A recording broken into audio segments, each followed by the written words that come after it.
Hi, സ്കൂളൊക്കെ തുറക്കാറായില്ലേ? അപ്പോൾ നമുക്ക് ഇന്നൊരു ബാക്ക് ടു സ്കൂൾ ക്രാഫ്റ്റ് ചെയ്യാം. ഇത് കണ്ടോ, ഇത് ഞാൻ ഡിയോഡ് ആപ്പ് എന്ന് പറയുന്ന ഒരു ആപ്പിൽ നിന്ന് മേടിച്ചത്. ഭയങ്കര ടൈനി ക്യൂട്ടൊരു ഐറ്റമാണ്. ഓക്കെ, അപ്പോൾ ഇത് ചെയ്യാൻ നമുക്ക് മെയിനായിട്ട് വേണ്ടത് 2 ഷീറ്റ് പേപ്പറാണ്. അപ്പം കുറച്ച് കട്ടിയുള്ള പേപ്പർ, നമ്മൾ ഡ്രോയിങ് പേപ്പേഴ്സൊക്കെ എടുത്താൽ നല്ലതായിരിക്കും. അപ്പോൾ ഇതിൽ ഇതേ കണക്ക് സ്ട്രൈപ്സ് കൊടുക്കുക. അപ്പോൾ നിങ്ങൾക്ക് ഇഷ്ടമുള്ള കളർ കൊടുക്കാം. ഞാൻ ഒരു പർപ്പിൾ തീമാണ് ഉദ്ദേശിക്കുന്നത്, അതുകൊണ്ട് ഞാൻ പർപ്പിൾ കളറാണ് കൊടുക്കുന്നത്.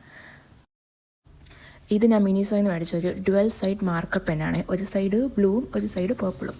അപ്പോൾ നമ്മളിത് ചെയ്യുന്നത് ഒരു ടൈം ടേബിളാണ്. അപ്പോൾ ഇത് ഞാൻ ജസ്റ്റ് വെറുതെ ഒരു ടൈം ടേബിൾ എഴുതി എന്നേ ഉള്ളൂ.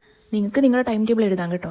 അപ്പോൾ ഇത് ചെയ്ത് കഴിഞ്ഞ് ഫൈനൽ ലുക്ക് കണ്ടപ്പോൾ ഇത് ഇത്രയും ഭംഗിയായിരിക്കും ഞാൻ വിചാരിച്ചില്ല ചെയ്തുകൊണ്ടിരുന്നപ്പോൾ. അപ്പോൾ നമുക്ക് കുറച്ച് കവായി സ്റ്റിക്കേഴ്സും കൂടെ ഒട്ടിക്കാം. ഇതും ഞാൻ മിനിസോയിൽ നിന്ന് മേടിച്ചതാണ്. അപ്പോൾ ഇതിൽ ഞാൻ പർപ്പിൾ തീമല്ലേ, അപ്പം ഞാൻ പർപ്പിൾ സ്റ്റിക്കേഴ്സ് നോക്കി സെലക്ട് ചെയ്ത് ഒട്ടിച്ചു കൊടുത്ത്. ഫൈനൽ ലുക്ക് കണ്ടോ, എന്ത് രസമല്ലേ? അപ്പോൾ നിങ്ങൾക്ക് വേണമെങ്കിൽ ഇതിൽ ബോളിൽ സ്റ്റിക്ക് ചെയ്യുകയോ, ഞാൻ ഇപ്പോൾ ഇവിടെ ഹാങ് ചെയ്യുകയാണ് ചെയ്യുന്നത്. ഇഷ്ടപ്പെട്ടാൽ ലൈക്ക് ചെയ്യാനും സബ്സ്ക്രൈബ് ചെയ്യാനും ഒന്നും മറക്കല്ലേ.